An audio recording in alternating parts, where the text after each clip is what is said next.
Hello curious and welcome back to our channel. Throughout the history of the entertainment industry, we have seen more than one child star go down the wrong path. Most common cases included various addictions to help the stars cope with the pressure that was put on them from a very young age, and at times they had just fallen into the wrong crowds. Though at other times their problems might stem from totally different reasons. Even spending many of your childhood and or teenage years appearing in one of the most famous shows does not guarantee you financial security once it is all over. In today's video, we are going to look back at the life of the Saved by the Bell star Dustin Diamond, who has passed away aged 44. What happened to his career once the hit NBC show ended? What was so controversial about the book he wrote that reflected on his days on the program? What did he think about being a child star? Stay with us until the very end as we look back at the life of this star, but before we continue, don't forget to turn on the notifications and subscribe to our channel so you don't miss any of our future videos. Dustin was born on January 7th, 1977 in San Jose, California. Both of his parents worked in the technology industry, with his father teaching digital electronics for a computer processing firm and his mother worked as a computer operator. Diamond was a believer in Judaism and was open about his Jewish faith. As many of you might know, he started his acting career as a child. The earliest credit in his filmography dates back to 1987 in the animated movie Yogi's Great Escape, where he voiced one of the background characters. Another role that he appeared in was in the movie Purple People Eater, but without a shadow of a doubt, the role that put his name out there was Samuel Screech Powers. He took on the role in 1988 when the show first aired, and with its original title Good Morning Miss Bliss. Though the following year, in 1989, the producers had decided to change the name to Saved by the Bell, which is how it stayed for years to come in its other variations of the show as well as in the memory of people. The role of Screech is one that Diamond played for close to 13 years. The original show ended in 1992. There were many continuations and spin-offs which Dustin starred in. In 1993, most of the cast starred in Saved by the Bell, The College Years, where they were mostly not only in the same college but also in the same dormitory, and as you can imagine, Screech continued with the misadventures that had become so typical for his character. Though a year later, just after one season, The College Years was cancelled. Afterwards, Diamond and Screech returned to Bayside High, but this time as Principal Belding's assistant in the new class episodes. Dustin stayed on the show from 1994 to its cancellation in 2000. On top of the spin-offs and continuations, he also had appeared in two Saved by the Bell TV movies, one in 92 in Hawaiian style, which saw the gang visit Harry's grandfather's hotel in Honolulu and ultimately helped save it from going out of business. The second movie came out in 94, where Zach and Kelly finally got married, and while their parents are against such an early commitment and can't afford it, two head over to get hitched in Las Vegas, with the movie being titled Wedding in Las Vegas. Following the Saved by the Bell days, Diamond would appear in other productions, often playing himself. He had also become one of the housemates on the 2013 edition of the Celebrity Big Brother UK, though his time there was short-lived as he was the fourth housemate evicted on the 16th day. The last production that is credited to him before his passing was in 2020 and was a short titled Catching Up, in which he played a music teacher. Despite the fact that for the most part his acting career didn't take off that much, many years later the character of Screech is still living on in many internet memes and the haze of millennial nostalgia. Though make sure you stay with us until the very end to learn about how for this actor being a child star might not have been as easy as for others. Though besides his passion for acting, Dustin was also a fan of professional wrestling. Channeling his love for the sport, in September 2002, he appeared on NWA/NTA's Asylum, which was a weekly pay-per-view. In it, he challenged a planted fan to a boxing match. In the end, the fan turned out to be Tiny the Bellkeeper, who was the ring announcer. Diamond won that match in 42 seconds. Later, in 2008, he was a contestant on Hulk Hogan's Celebrity Championship Wrestling that had broadcast on CMT. And once again, in 2011, he gave the sport another go, taking part in tournaments, teaming up with other wrestlers. Besides acting and wrestling, Dustin had also ventured into music. He had formed an alternative metal band called Salty the Pocket Knife. He played the bass and wrote much of the music as well. However, shortly after recording the first album, they had split up, the reason for which was quoted as internal disagreements. But despite appearing on many episodes of the NBC hit show, after the new class had ended, Diamond had filed for bankruptcy in 2001. On his form, which was filed in the state of California, according to CBS News, he had listed his employer as NBC and that his take-home income was about $5,300 per month. Now, many of you might be thinking that this is a good sum to have been earning over those years, right? So what happened? Well, according to the same article, the active run of the show took place before Dustin turned 18,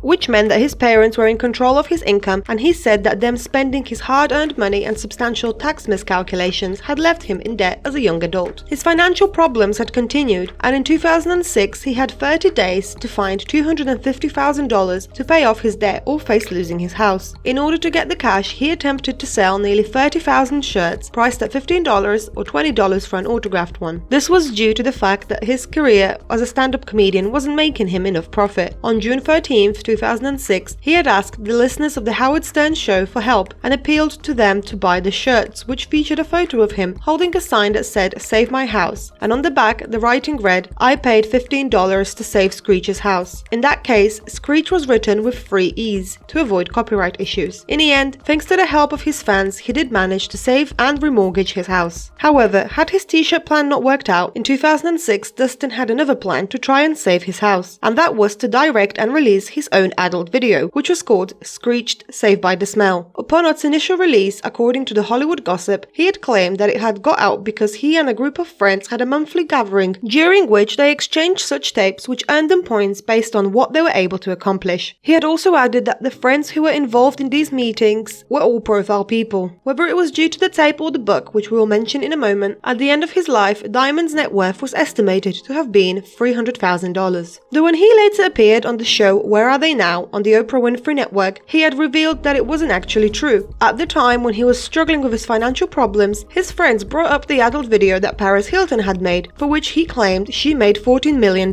And with that statement, Dustin's friend asked him where was the Screech tape. In the same episode, he admitted that it wasn't actually him in the tape but a stunt double, and confessed that while it did make some money, in the long run it wasn't worth the fallout of being looked down on by others. Another thing with which Diamond had caused controversy was his scandalous tell-all book. In 2009, the book titled Behind the Bell had contained all sorts of revelations about people who worked on the hit show, which included a claim that he himself had slept with 2,000 women. Though the claims that had angered many people were that other cast members were also involved in such intimate relations, as well as accusing star Mark Paul Gosselaar of using enhancing substances. Speaking with the Huffington Post when the book had first come out, Gosselaar had said that everything he had heard about the book was negative, and that he didn't remember those things as his experiences on the show was a positive one. Since then, once again on the episode of Where Are They Now, he had spoken about the book in a bid to distance himself from it. He had revealed that the book was ghostwritten and that the person who wrote it carried out an interview of him that had lasted 90 minutes. He accused them of fabricating many of the claims that were in the book, such as the statements about the intimate relations and the use of illicit substances, when his reply to the question was, "Yeah, they were a bunch of kids on set with hormones, so what do you think?" But looking back at his career as a child actor, he said that the scariest thing was that you had to give up your childhood. And while his career has had its hits and misses, the actor also had some run-ins with the law and spent some time behind bars. In December 2014, he was arrested in Ozaukee County, Wisconsin for possessing a small weapon which had